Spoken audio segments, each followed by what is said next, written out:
కాండ్రేగల్ Ramesh son of రామప్పల్ Naidu. ఒకటే చెప్పాలనుకుంటున్నాను రమేష్కి, నాకు 15 తులాలు గోల్డ్ ఇవ్వాలి. ఆయన అమౌంట్ ఆయన క్లియర్ చేసిన తర్వాత గోల్డ్ అడిగితే ఇవ్వలేదు.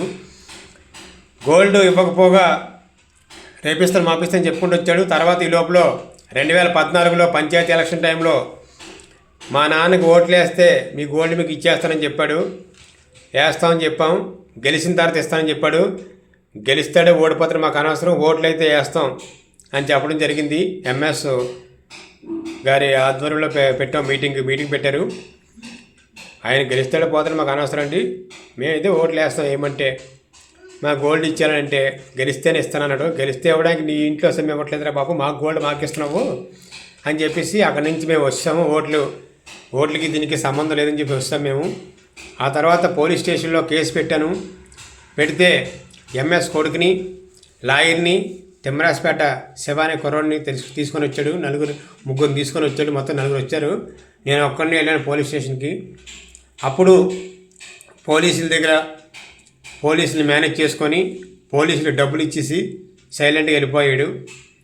నేను ఒకటే చెప్పాను, నువ్వు ఎంతమందికి ఇస్తావో పోలీసులకు డబ్బులు ఇచ్చుకో, నేను కంపల్సరీగా నీ దగ్గర గోల్డ్ వసూలు చేస్తానని చెప్పాను. తర్వాత మళ్ళా కేసు పెట్టడం జరిగింది. కేసు పెట్టినప్పుడు ఒక వ్యక్తి నేను మాట్లాడతానని చెప్పేసి వెళ్ళి మాట్లాడడం జరిగింది. అలాన్నీ రమేష్, ఇంకో రమేష్ ఉన్నాడు కదా, రమేష్ ద్వారాగా మాట్లాడితే అప్పుడు 8 తులాలు ఇస్తానని ఒప్పుకున్నాడు. ఆ తర్వాత నేను 8 తులాలకు ఒప్పుకోలేదు. 8 తులాలు నాకు అవ్వదు, 15 తులాలు నాకు ఇవ్వాలి, 15 తులాలు గోల్డ్ ఇవ్వాలి, నేను 15 తులాలు వచ్చేదాకా నేను ఫైట్ చేస్తానని చెప్పేసి నేను 8 తులాలు తీసుకోవడం మానేశాను. మళ్ళా పోలీస్ స్టేషన్లో కేసు పెట్టాను. ఈ నెల డిసెంబర్లో కేసు పెట్టడం జరిగింది. కేసు పెడితే మొన్న నేను హైదరాబాద్లో ఉన్నాను, వస్తానండి 2 రోజులు అని చెప్పాడు. ఈరోజు వచ్చాడు. ఆల్రెడీ వైజాగ్ పోలీస్ స్టేషన్కి వచ్చాడు. రమేష్ చంద్రరావుని తీసుకొని వచ్చాడు. ఈరోజు ఏమంటున్నాడంటే నేను గోల్డ్ ఇవ్వలేదు లేదండి, నా గోల్డ్ ఇవ్వలేదు ఏమలేదు అని చెప్పి చెప్పడమే కాకుండా నేను ఊర్లో వాళ్ళకి అప్పులు ఉన్నానని చెప్తున్నాడు. ఎవడో వచ్చాడు వీడి దగ్గరికి. నేను అదే సీఏ గారి ముందు చెప్పా, నేను ఎవరికైతే అప్పు ఇవ్వాలో వాళ్ళు తీసుకుంటారా అని చెప్పాను.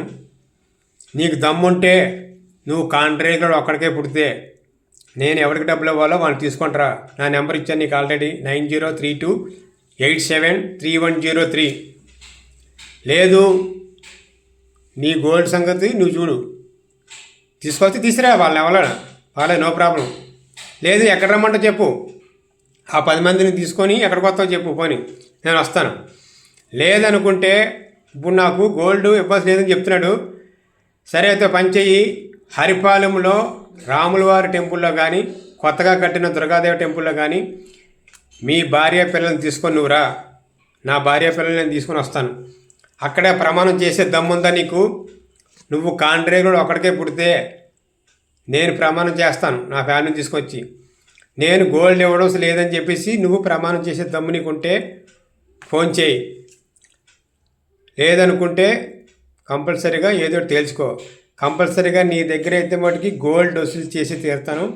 అది ఎన్నాళ్ళైనా పర్లేదు, కంపల్సరీగా గోల్డ్ 100% వసూలు చేస్తాను. అలా చేయలేని పక్షంలో నువ్వు ఒకటి కోల్పోవడం జరుగుతుంది. అదేంటో నువ్వే చూసుకొని కంపల్సరీగా తేల్చుకోకపోతే ఇది ఎన్నాళ్ళు ఉన్నా సరే నీకు ఇబ్బంది. అది ఎందుకురా వీటితో పెట్టుకుని అనిపించేలా చేస్తాను కంపల్సరీ నీకు. ఇప్పటికైనా అది క్లియర్ చేసుకుంటే నీకే మంచిది, లేకపోతే మటుకి కంపల్సరీగా నీకు నరకం చూపిస్తాను.